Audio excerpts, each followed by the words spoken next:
culture and finance. I'll speak to newsmakers, risk takers, and the ultimate game changers. Bold moves, big deals, winning trades. It's all right here. Make CNN your first move. First Move with Julia Chatterley. Weekdays on CNN.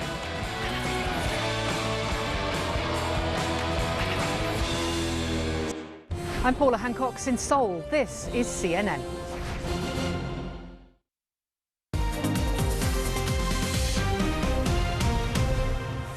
Hello and welcome. I'm Bianca Noblo in London, and this is the Global Brief. Tonight, NATO gets set to expand and ups its military spending in Ukraine. Our diplomatic editor will look at the key takeaways from the NATO summit so far. Then, France issues verdicts in its landmark trial of the 2015 Paris terror attack suspects. And testimony at Tuesday's January 6th hearing sent shockwaves around the US and the world. We'll have the latest on the fallout ahead. So we begin with a tale of two summits with opposite priorities.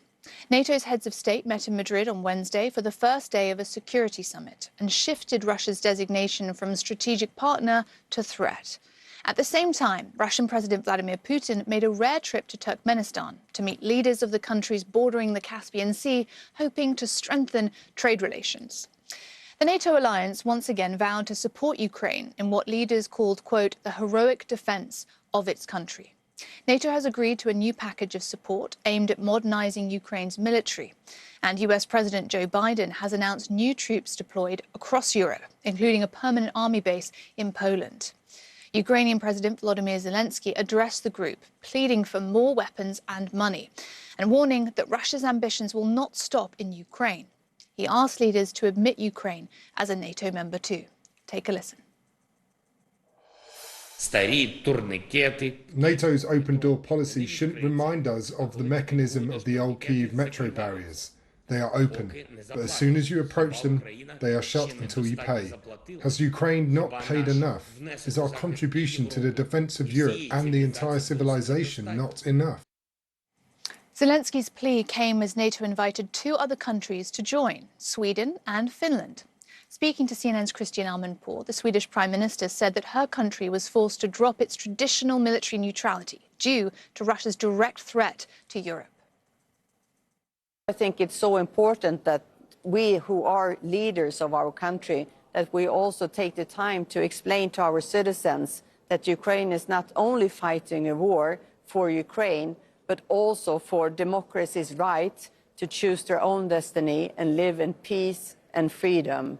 And I know that the whole world is now affected by this war, but that is because Russia has decided to invade a peaceful and friendly neighbor. And therefore, this war has to stop and Ukraine has to win the war.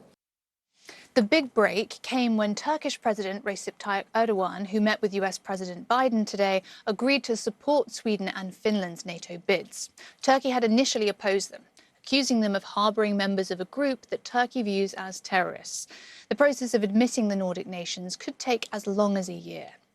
So let's bring in CNN's Nick Robertson in Madrid and Phil Black in Kramatorsk, Ukraine, to unpack this. Nick, there's always a lot of promises and rhetoric at these summits. What do you see as the tangible outcomes so far? Yeah, I think the tangible outcome is that NATO has grown, that its border with Russia has grown, that there are going to be an increased number of NATO forces deployed towards that border and ready to go to the border, along with commitments for weapon systems to be placed closer to the border. These are very firm commitments. NATO has thought very carefully about this, and the nations that are signing up for this know what they're getting into. They know that they're going to have to increase their defense spending. They know that this is a commitment to the Supreme Allied Commander of NATO, so that he'll know precisely what troops are ready to go, what terrain, what country along NATO's eastern flank that they are familiar with and where they can go and fight. So I think these are very tangible things.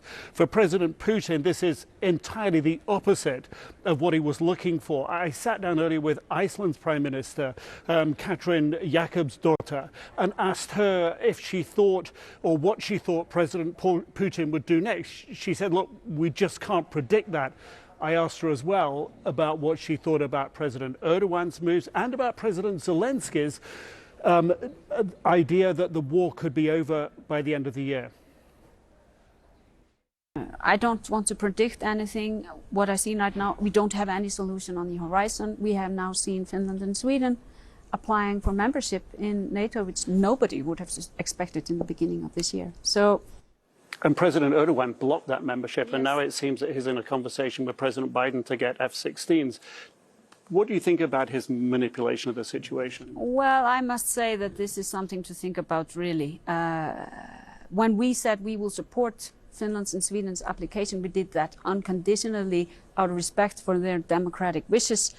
And I think actually what we have seen is that Turkey has been taking unrelated matters and putting them in as conditions. I think it's,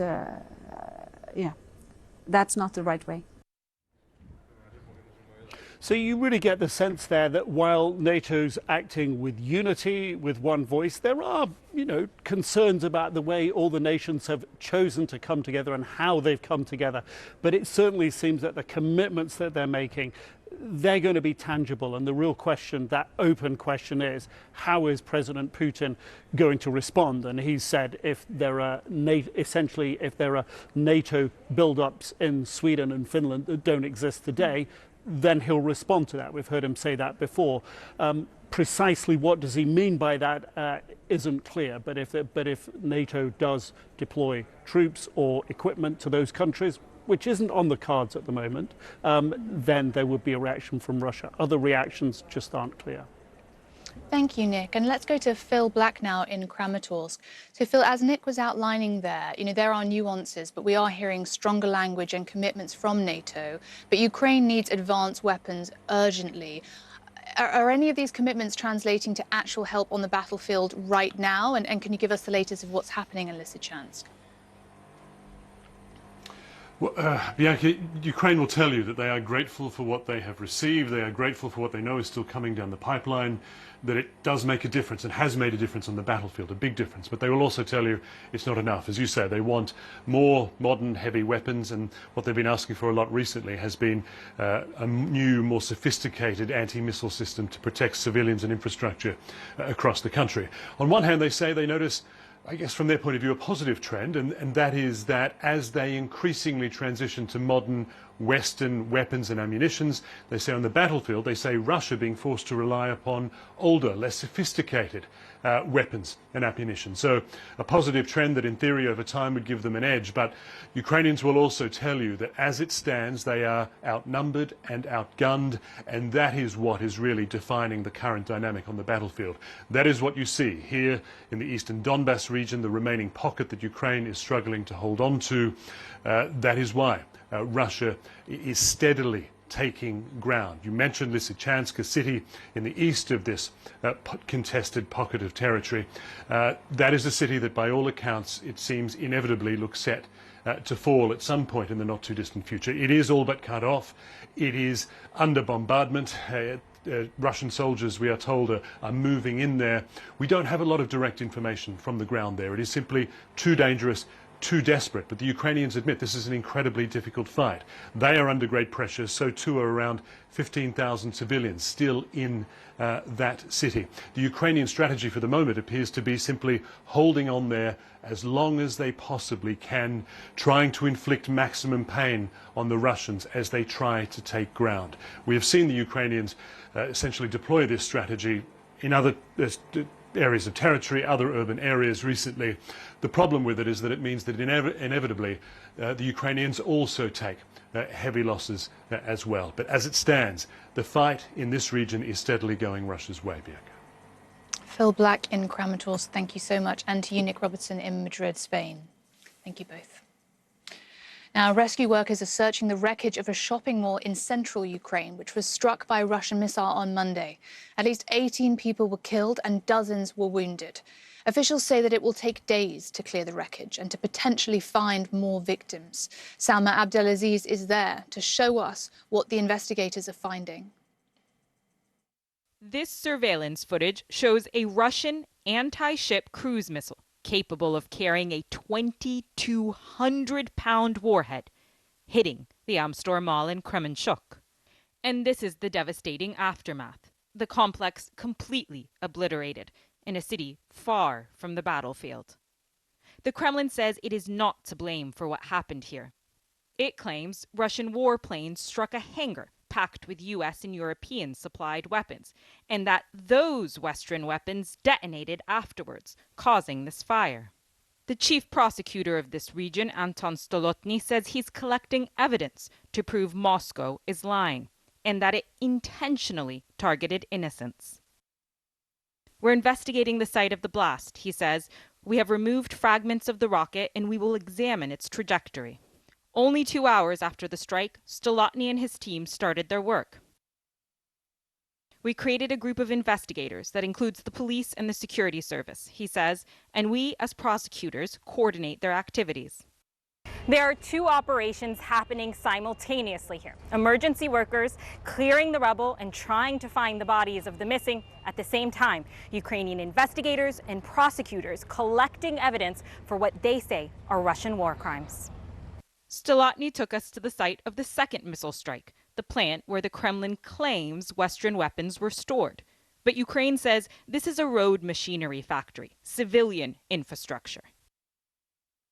There are no bullet holes from other shells in the walls around us, which would indicate that no ammunitions exploded, he tells me. Is there any military infrastructure anywhere in this area? No. Another claim from Russia's defense ministry is that the shopping center was non-functioning. But President Volodymyr Zelensky says about 1,000 people were inside that day. Among them was this survivor. I live near the mall and I come here almost every day, she says. It's always packed with people, and I remember all those faces. When you look at that mall now, and I know this is your first time back, what do you think about what happened? I feel dread and fear, she says. No Ukrainian is safe now. We're in the crossfire. At any moment, any of us can die. Ukraine hopes to one day take its case to The Hague, but bringing alleged Russian perpetrators before the court is a tall order. Salma Abdelaziz, CNN, Kremenchuk. Pro-Russian officials in Kherson have arrested the city's elected Ukrainian mayor. They've also announced plans for a referendum, their latest efforts to Russify the occupied Kherson region and scrub it of its Ukrainian identity. The mayor's advisor says it's certain that he was arrested for his refusal to cooperate with the occupying authorities. Meantime, Syria's government is supporting its Russian ally, announcing it will formally recognize the independence and sovereignty of the so-called Luhansk and Donetsk People's Republics. So far, Syria is the only country aside from Russia to recognize those breakaway regions as independent. And a court in Paris just hours ago handed down historic verdicts in a trial of suspects involved in the November 2015 terror attacks. The main defendant was found guilty of murder and terrorism charges and sentenced to life in prison. He's the only surviving member of the group that's suspected to have carried out the coordinated attacks and has started the trial by saying that he was a soldier of Islamic State. The Bataclan Music Hall, 6 bars and restaurants, and the area near the Stade de France Stadium were all targeted that night. 130 people were brutally murdered. Melissa Bell joins us now live from Paris.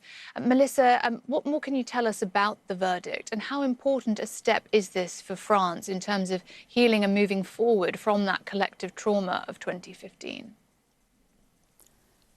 I think, Bianca, it is tonight an enormous step. Remember that what happened that night traumatized not just a city, but really a nation. The coordinated attacks that took place between just after 9 p.m. and just beyond midnight on the night of November 13th, 2015, had been quite extraordinary in their brutality, in their randomness. It was Paris and its bars and its restaurants and its nightlife that was targeted, 130 people dead.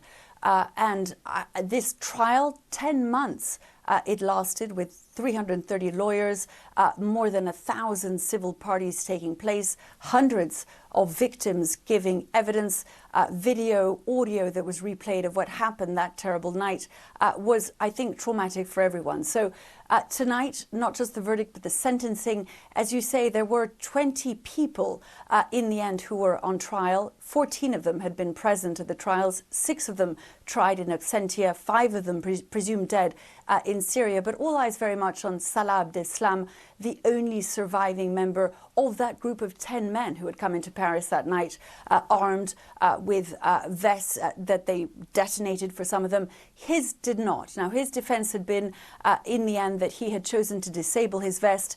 In the end, asking for forgiveness from the families of the victims and saying that he was sorry. The prosecution alleged that the vest had simply not functioned. Remember that Salah Abdeslam for a while had been simply uncatchable. For 4 months he'd been on the run. Interpol had launched a massive manhunt. He'd been found in Belgium, in Brussels, 4 months after the event. There had been a shootout. He was then tried in Belgium for that. He was handed down a sentence of 20 years and then moved to France so that he could face trial here. When that began last September, in the beginning, he was quite unrepentant, as you say, and for a while really very silent about exactly what had gone on. What he'd been looking for towards the end was a more lenient sentence than what he received. Tonight we learned not only that 19 of those 20 defendants were getting convictions for the charges against them, but also that he was receiving the harshest sentence the French judiciary could hand out, and that is a lifetime in prison without parole. He'd appealed against it, he'd hoped for clemency, he did not in the end get it. But the end of an important trial and the beginning of some healing for the entire country. Bianca. Melissa Bell in Paris, thank you very much. In the US, it was by far the most damning testimony yet. Never in US history has a president, now former president, faced such accusations, and it's still unclear where this fallout will lead. A former White House aide told a congressional committee Tuesday that the then president, Donald Trump, knew a mob of his supporters was armed on January 6, even as he encouraged them to go to the Capitol. Cassidy Hutchinson testified that Trump also asked security to stop screening them with metal detectors, saying, quote, "They're not here to hurt me." She said that Trump himself wanted to join the rioters, but was stopped by his security detail. Senior White House correspondent Phil Mattingly is following the story for us. Phil, this testimony was explosive. What have been the most significant or surprising allegations? And is there concern in America that this will damage how the presidency is viewed in the eyes of the world? You know, I think without question the most damning allegation was what you just laid out, that the president knew his supporters had weapons, some of them even semi-automatic weapons. He was clear that it didn't matter because they wouldn't hurt him. He encouraged them to still go to the Capitol and made clear up until Secret Service basically had to pull the plug and refuse that he wanted to lead them to the Capitol. It was a damning portrait. It was a portrait of an unhinged individual. It was a portrait of somebody who would throw food against the wall, potentially attack Secret Service officials. Unhinged. I already said it, but I'd say it again. There's no other way to do it. From a first-person perspective, under oath, somebody who is in the inner sanctum, inner circle in the White House, and there is no denying Cassidy Hutchinson's role in the White House or her close proximity to White House Chief of Staff Mark Meadows and the president himself. That is what made that testimony so different. In terms of the broader question about what this means for how the country is viewed in the world, it's interesting. We're here in Madrid at the NATO summit, and I track back to a year ago, the G7 and NATO summits in Cornwall and Brussels, when I was talking to a European diplomat who pointed out that President Biden, now President Biden, kept saying America is back to great effect. And this diplomat said, for how long? And I think the question right now, particularly when you talk to people here, European diplomats especially, has long been, while President Biden may have won, there has been no swing of the pendulum. There was 60+ million Americans who voted for former President Trump. They are still very loyal to former President Trump, and the Republican Party is still very much in the mold of former President Trump. And the idea, when you talk to international officials, when you talk to diplomats, that America has turned a corner and perhaps might be heading in a different direction, the direction President Biden campaigned on, simply doesn't make any sense now. And I think there's very real concern here that for all of the laudable effort that the administration has put in the response to bringing coalitions together to respond to President Putin's invasion of Ukraine, to how the U.S. has worked through the international construct that's been so effective from the West over the course of the last 8 decades, that it may not last long at all. And we saw what the potential next step could be with the testimony on Capitol Hill. Phil Mattingly in Madrid, Spain, thank you so much. Now, Israeli lawmakers are taking an extra day to decide if they want to dissolve their own legislature. The vote, which was expected to happen tonight, is now expected to happen on Thursday. And that's because several factions employed delaying tactics to stall the vote. But the bill is expected to pass, triggering a snap election and ending Prime Minister Naftali Bennett's relatively brief time in office. In something of a surprise, he announced that he won't run for re-election, saying it's time for him to, quote, step back. If Israel's Knesset dissolves, centrist Foreign Minister Yair Lapid is set to take over as leader of the interim government, and Israelis will head to the polls for the 5th time in less than 4 years. You're watching The Global Brief. Ahead, a reckoning in Colombia. A blistering report on the country's brutal civil war is out. Can they find a way forward? We'll go live to Bogota.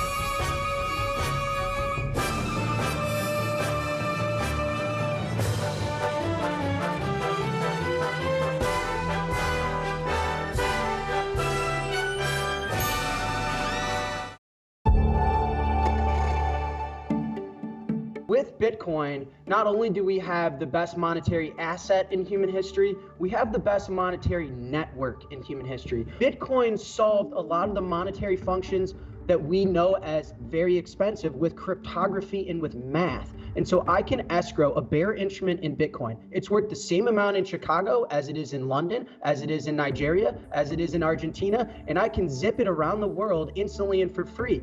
What we can do is take your dollars and escrow them around the world over the Bitcoin network. So think about this. What if I wanted to send money from Chicago to London? What we can do is take dollars out of your bank account, turn it into Bitcoin, zip that value to London instantly and for free. You blink, you'd miss it. It goes so fast and it costs nothing. And then we turn it back into British pounds. That's the innovation, and that's how we use Bitcoin, the monetary network.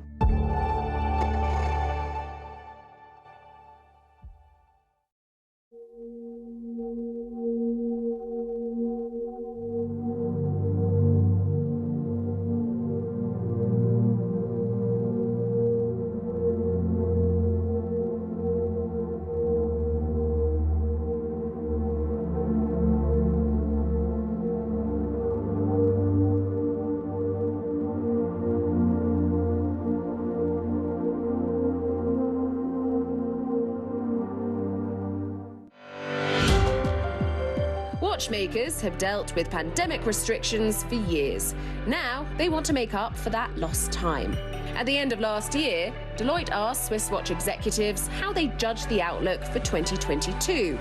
More than 3/4 of them said they were feeling positive. The industry has shown remarkable resilience in the last 2 years, going through COVID and coming out now more or less. I think watch and jewelry industry is thriving in a way, and this will certainly help. Deloitte says travelers and in-store shoppers are the lifeblood of the luxury watch industry. So for executives in Geneva, their return is a moment to savor. Something I guess we dreamed of, but didn't really truly believe it would happen until the last minute, because we've learned to adapt ourselves to, always changing environment.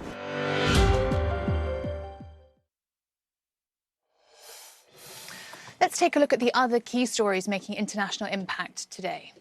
Vigils are underway now in southern Texas after dozens of migrants were found dead in a tractor-trailer on Monday. The death toll is now 53, and several survivors remain hospitalized. 2 Mexican nationals who authorities say were in the U.S. illegally have been arrested on firearms charges in the case, but they haven't been directly linked to these deaths. Philippine journalist and Nobel Peace Prize laureate Maria Ressa is vowing to keep her online news site Rappler open.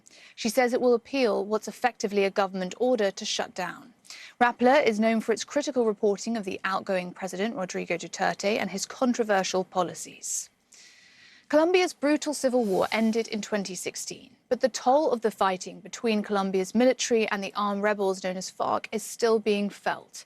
In a blistering 800-page report, the government-appointed Truth Commission is urging reforms and detailing how more than 220,000 civilians were killed in the conflict's 5 decades. Some 34,000 children were forcibly recruited by FARC, and millions of people were displaced. Journalist Stefano Pozzipon joins me now from Colombia's capital, Bogota. Stefano, tell us more about the report, what was revealed, and how it's being received by the people of Colombia.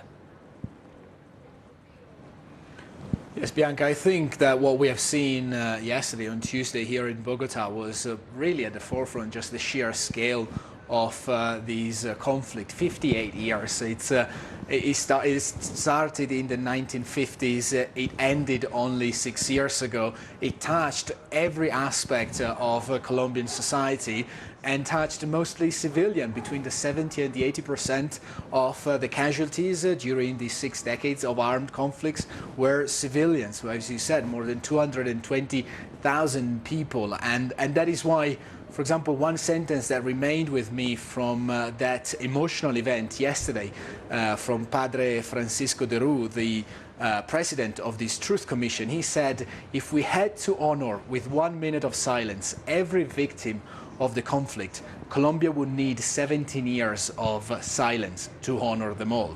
Just to understand how historic these Truth Commission work is for this nation and for the rest of Latin America, for the entire continent. It's been compared to the post-apartheid process or to the peace process that brought an end to the troubles in Northern Ireland. And it really seems this week, perhaps, if we want, that Colombia is turning a page and that a new climate of reconciliation is present, at least here in Bogota, in town. Yesterday, the president-elect, Gustavo Petro, received these reports from the hands of Francisco de Rú, saying that he committed himself to respecting these recommendations of reform towards the armed conflict, reform of the war on drugs. And today, Petro met with his political arch-nemesis, the former president Álvaro Uribe. 20 years of painful political fight, finally the two most leading figures, political figures in Colombia, meeting face to face. Stefano Pozzipon joining us from Bogota, Colombia. Thank you so much. Now, the mayor of an Italian town has banned hairdressers from double washing their customers' hair to save water. The mayor of Castanaso, a town near Bologna, says it's simply a waste of water. Anyone breaking the rules risks fines of up to $500. This comes as the country battles one of its worst droughts in decades, with many regions forced to declare a state of emergency and imposing water rationing measures. Well, thank you for watching today, and I will see you all again tomorrow.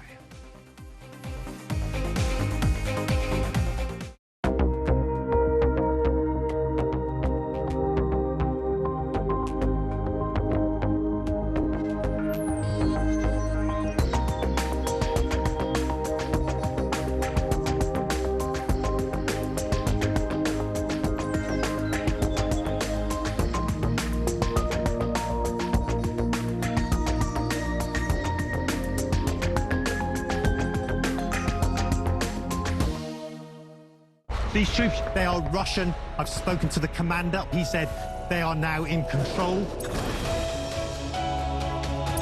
It's a secret location. They're going to fire on Russian forces. You downplayed the US intelligence assessment. Do you now regret that? It is at least a chance to save their own lives. Matthew Chance, CNN.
This is CNN. More people get their news from CNN than any other news source.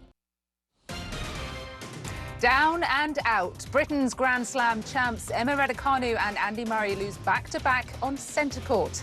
With his reputation on the line, former Formula One world champion Nelson Piquet issues an apology for his racist slur. But is it enough? And ahead of cycling's most grueling challenge, we speak to a Tour de France time trial champion.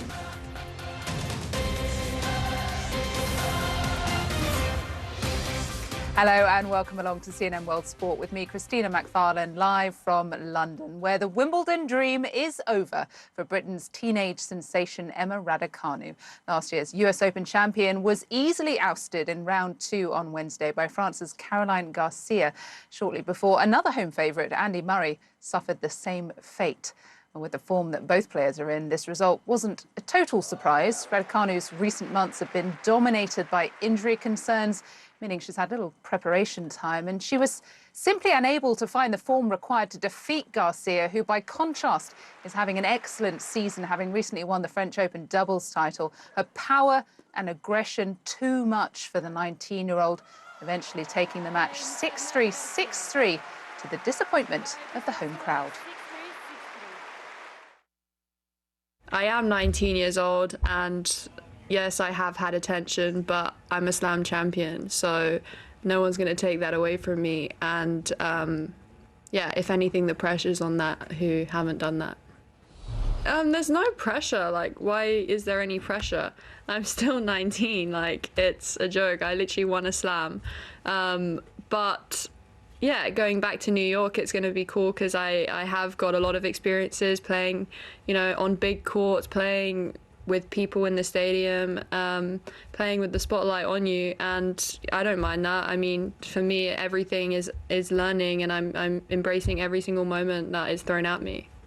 I'm pleased to say that tennis contributor Ravi Ubar joins me now to discuss the day's play. And Ravi, I think we can forgive Emma Raducanu from appearing a little defensive there when asked about the pressure on her returning to the US Open this year. As we know, it has been immense on her this past year.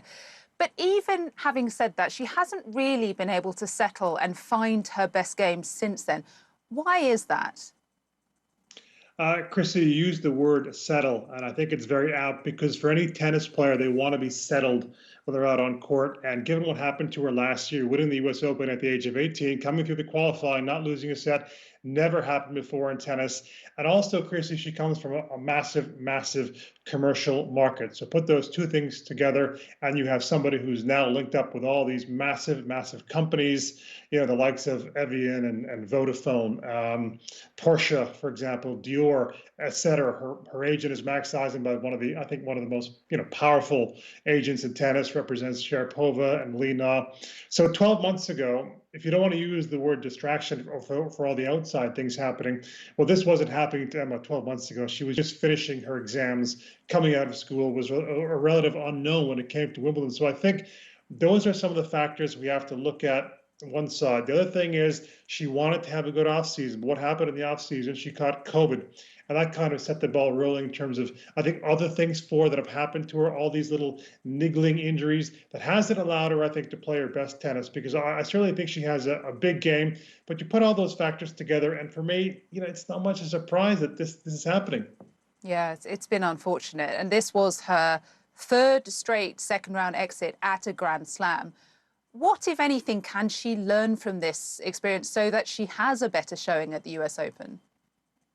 Well, Chrissy, you know, I know you love your tennis, as do I. You know that tennis is such a long season of any sport, could be the longest season out there, 10.5 to 11 months. But you also know, paradoxically, you know, it goes by pretty quickly because there are events week after week after week after week. Now, Emma's not going to be the type of player now at this stage. She's won a major who's going to be playing tournaments every single week. However, getting used to that, getting accustomed to the grind of tennis is certainly one big thing that has to be looked at, and it's not going to happen in a few months. So I don't think there's going to be a magic formula for Raducanu from now until the US Open to think, okay, what can we do? Let's change it up, and all of a sudden we're going to have success. I just talked about her body. I think one thing they may be looking at is, okay, are we doing things right when it comes to, you know, diet and nutrition and the fitness regime? They they absolutely could be doing that. But also, Chrissy, factoring and dovetailing with everything else that's happening outside the court, we know that when a player has some sort of stress, like any human being, it could lead to the breaking down of the body. And could that be one of the reasons why he's having injuries? I'm not sure, but again, if you're expecting a magic, kind of carpet rider thing to happen for Emma from here to the U.S. Open to find that winning formula, I'm not sure it's going to happen. Yeah. Well, sadly, another home favourite was sent packing on Wednesday as well. Two-time Wimbledon champion Andy Murray. He lost in 4 sets to John Isner. Given all of his very, publicised injury problems and his long road to recovery, would you say, Ravi, there were some positives for him to take away from this match? Because he looked to be in good form. Yeah, I mean, Chrissy, much like Raducanu coming into Wimbledon, Murray, he was somewhat of a doubt because he had a stomach injury and only started serving a couple of days before Wimbledon began. So we have to factor that in. Now, going to this match and what happened in the match, what we love about Andy, he brings so much fire to the court. He still has that competitive desire with his fist pumps, etc. He was getting the crowd involved. We don't know how many more Wimbledons he's going to play. I think it's not a stretch to say, well, maybe this could have been his last one, may have been his last appearance out on center court. But matchup-wise, I mean, I think there was more disappointment from him, Chrissy, because 8 previous matches against Isner, he'd never lost any of them. He'd found a way to handle his very big serve. But Isner today, 36 aces. He returned extremely well, taking big cuts. His touch was sublime at the net, and it didn't go Andy's way. I think when we reflect on as a whole, him to play Wimbledon in the first place, given the injury he had, and winning a round, I think we have to, really take that into the equation. And just briefly, Ravi, just want to turn to earlier in the day. We saw Novak Djokovic in action, having dropped a surprise set in his opening round. It seems that he is now back in turbo mode. He mowed through Kokkinakis in straight sets today. Will the rest of the field stand any chance this fortnight if he keeps this kind of form up? He knows how to play on grass. He's won Wimbledon 6 times. He's absolutely amazing on this surface. We put that to one side. Another thing to mention, though, Kokkinakis has had all sorts of injury problems in his career, but he's beaten Roger Federer. He's got a massive, massive game. But coming in, he had a bit of a knee problem in the last few weeks, wasn't able to show his best tennis. I think a good test will be in the next round when he faces Miomir Kecmanovic, his fellow Serb, who's having the best season of his career. And this was the matchup that was supposed to take place in the first round of the Australian Open until we know what happened to Novak. So I think this is going to give us a better gauge of where Novak is, his third round match against Kecmanovic. Yeah, very good point. A matchup to watch out for. Ravi Uber, always great to have you on the show and have your analysis. Thank you so much, my friend. All right, coming up, more from the fallout of Nelson Piquet's racial slur that has shook Formula One.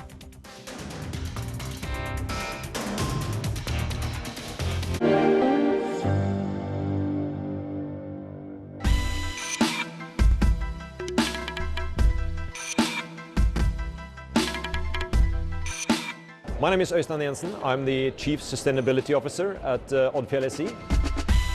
It is important that shipping becomes sustainable. It is important that shipping moves towards zero because we are a part of the global value chain.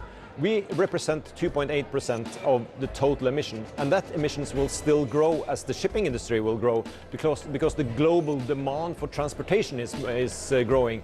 And so the only solution is actually to go zero. Thank you to Sustainability Live. Being an event like this, I believe that is important because it gives you the wider understanding of the challenge. It gives us insight to areas that we haven't thought about, because this challenge is nothing one company can solve by themselves. So that's why we need to collaborate, and we need to collaborate across the industry. Across Africa, businesses are working together like never before. All new on CNN, Connecting Africa. Join me and Lenny Jocas as we crisscross the continent to show you how new connections are revolutionizing commerce in Africa. This month, Connecting Africa from the Africa CEO Forum here in Côte d'Ivoire. This forum really brings Africans together. Connecting Africa on CNN in association with Afreximbank.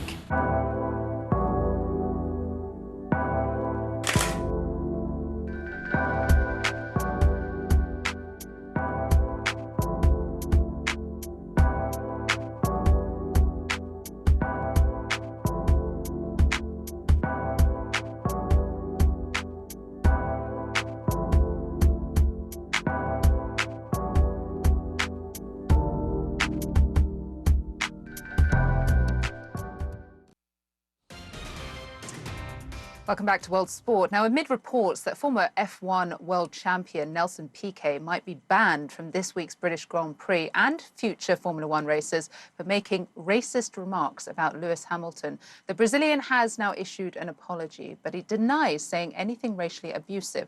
The contentious words were used in a podcast conducted in Portuguese and led to widespread condemnation from motorsport bosses on Tuesday. Hamilton himself called for action, and it looked as though Formula One was willing to bar Piquet. He won the driver's title 3 times in the 1980s, and his daughter is dating current world champ Max Verstappen. In a statement, Piquet said translations had misrepresented him, adding, "I strongly condemn any suggestion that the word was used by me with the aim of belittling a driver because of his skin colour. I apologise wholeheartedly to anyone that was affected, including Lewis, who is an incredible driver." Well, for obvious reasons, this has rather overshadowed the paddock ahead of this weekend's Silverstone Grand Prix. And that is where our Amanda Davies had the chance to get the thoughts of 2-time world champion Fernando Alonso. I must ask you, we've had the topic of racism in Formula One back in the agenda this week.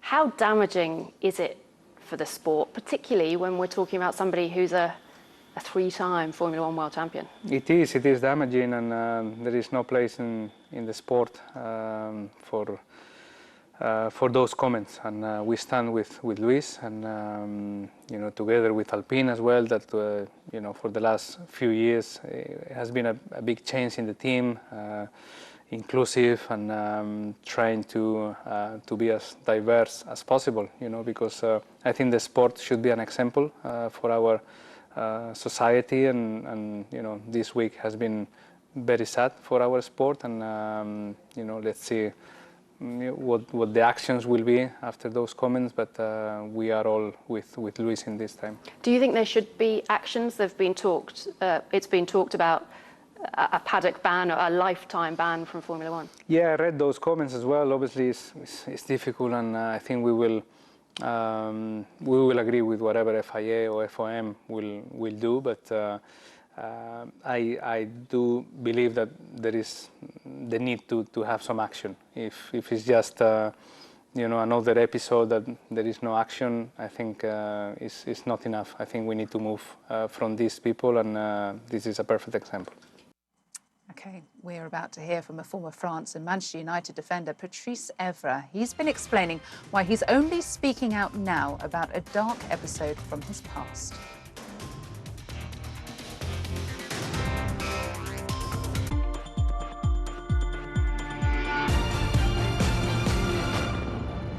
The data shows that the Caribbean and Latin America have some of the highest rates of sex crimes in the world, and sex crimes ties into human trafficking. My name is Jonathan Bagan. I'm based in Trinidad and Tobago. I'm an attorney at law and also chairman of the Caribbean Committee Against Sex Crimes.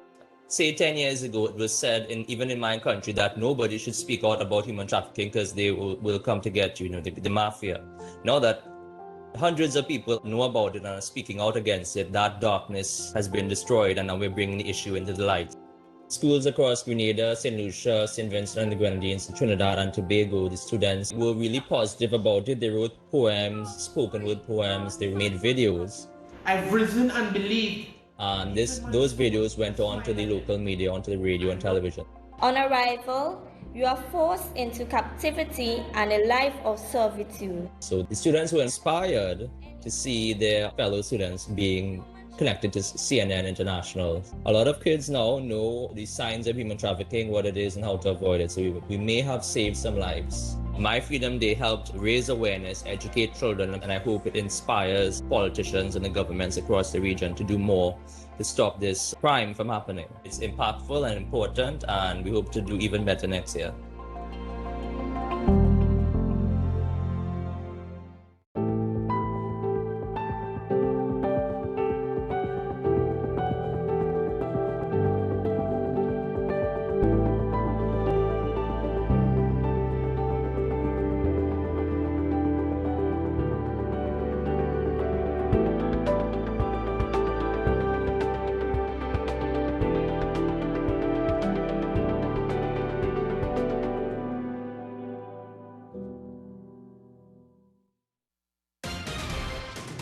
Hi, welcome back. Former Manchester United and France star Patrice Evra says he wants to use his platform to tackle violence against children after detailing the sexual abuse he says he received as a teenager.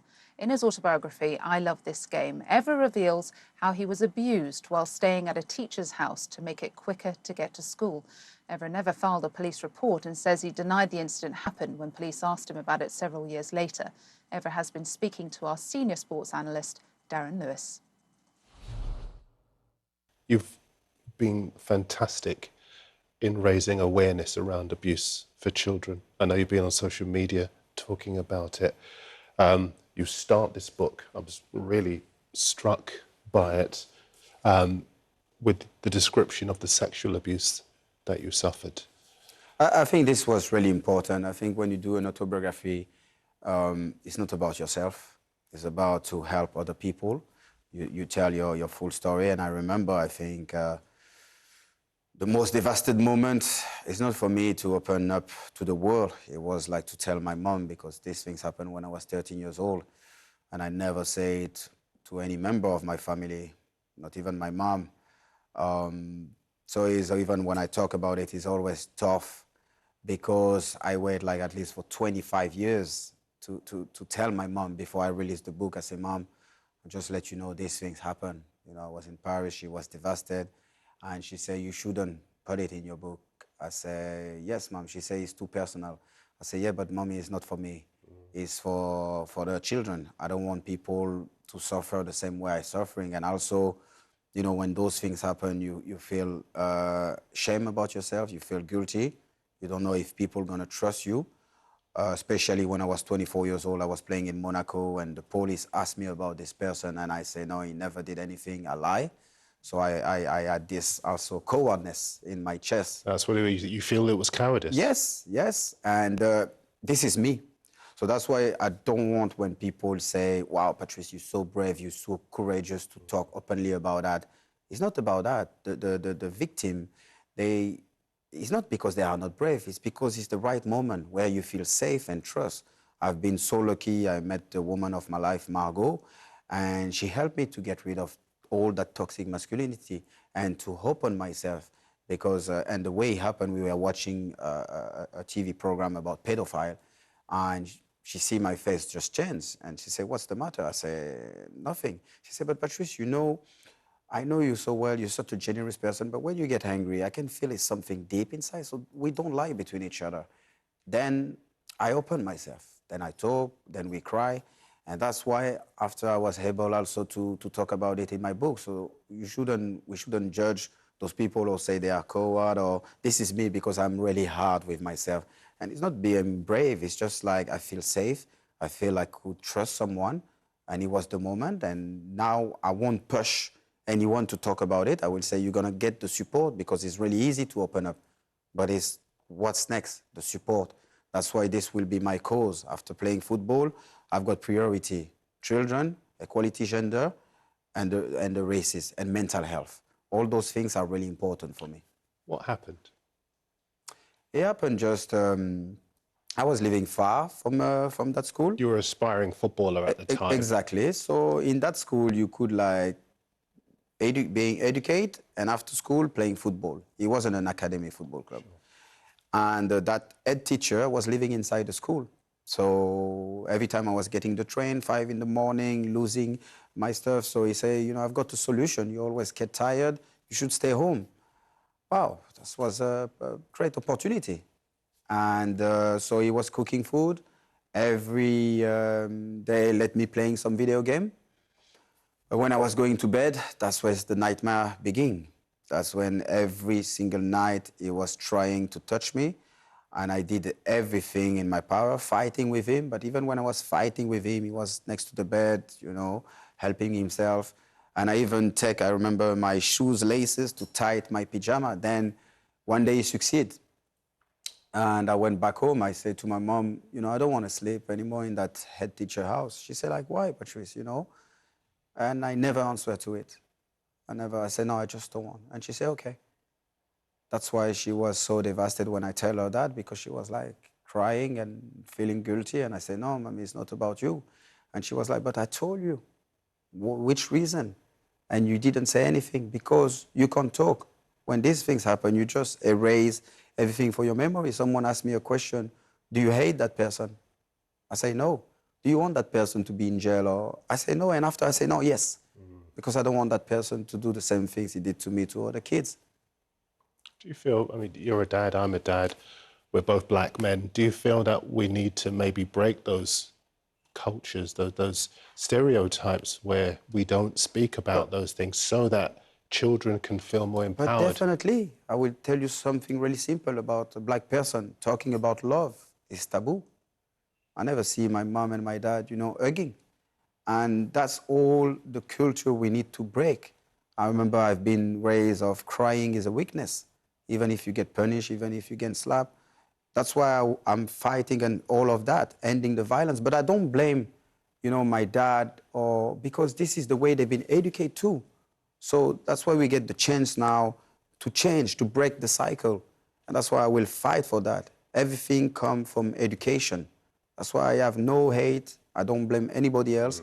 But now, the public figure I am, I want to bring that awareness all around the world. A difficult story to tell, but an important one to share. Patrice Evra speaking to our Darren Lewis there.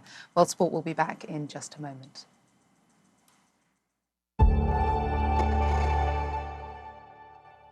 COVID was something from the movies. Asia was much more draconian with it. And so, you know, we hardly did any flying for 2 years. So imagine an airline with 21,000 staff, 250 aircraft at that time. It's a nightmare scenario, but I think the worst is over now, and it's given us a chance to do things we probably couldn't have done before. COVID, one of the benefits was enabling me to pivot the ship and start looking at our data and our brand in a different way. The internet has made pricing transparent, so anyone is not going to come directly to AirAsia. They're going to search around, Google Travel, whatever. So I said to our team, let's be a travel agent. So separated the company, created the super app, and I'm aiming to be Expedia. Today, we live in an unpredictable environment, and news races around the world at breakneck speed. The missile struck right here. My show brings you the latest news and top news makers. What is your interpretation of Putin's intention? What does President Putin think he has achieved in Ukraine? What are the UN and other countries doing for you? What do you think an end to this looks like? We just want to say stop to Vladimir Putin. Amanpour, weeknights on CNN. Out front tonight, a potential breakthrough in treating coronavirus. We've gotten very little help from the federal government. Could all this spending lead to a bigger economic crisis? One of our viewers saw you last night on the show. She says she's going to pay your rent this month. Shut up. I want to go now to an incredible story of survival. Would you do it all again in terms of being a nurse, knowing that that could put you at risk for this? I want to help people more than I ever have. Erin Burnett out front on CNN. We are only a couple of days away from the start of cycling's Tour de France, one of global sport's most historic and toughest endurance events. The bulk of the race will see grueling stages up and down the mountains of France, but it all starts with a time trial around the streets of Denmark's capital, Copenhagen. Our own Amanda Davis has been speaking to Fabian Cancellara, who won the opening stage 5 times. Yeah, I mean, it's the toughest bike race for a bike rider, and especially, 3 weeks is the one thing, but everything around is to consider the stress